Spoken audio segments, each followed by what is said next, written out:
Confessions.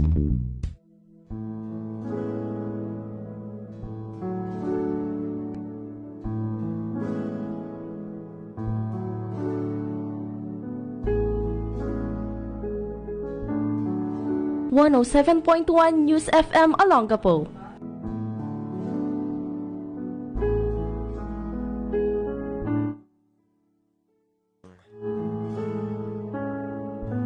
Magpapasalamat ako ngayon palang, Yuri, sa pagbibigay mo ng pagkakataon na maibahagi ang aking kwento sa iyong programa.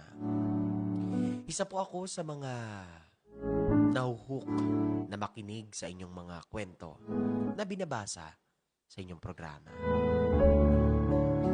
Sana isa ako sa mga mabigyan nyo rin ng payo. Ako nga pala si Crizel.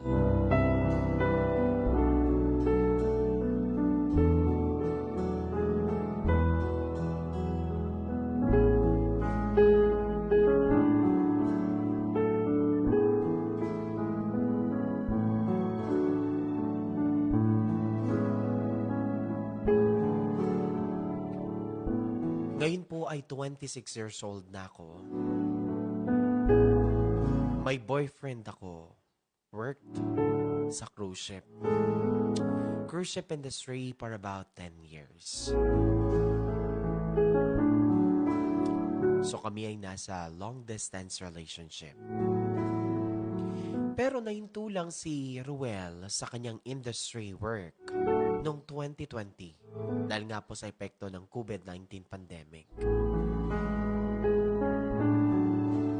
Pero Yuri, recently, nalaman ko ang ilan sa mga nakaraan niya habang nagtatrabaho siya sa barko.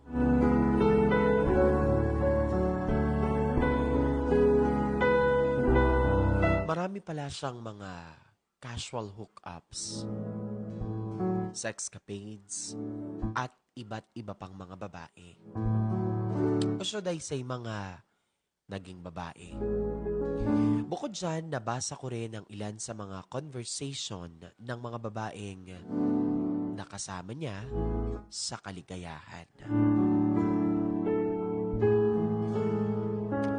Sa totoo lang, Yuri, nakakatawang isipin na timing pang nalaman ko ito ngayong malapit na sana kaming ikasal. All set na ang lahat. Pero until now, pinangahawakan ko pa rin yung fact na almost 5 years kami together. Ay never ko siyang nahuli na nagloko, nanloko sa relasyon namin.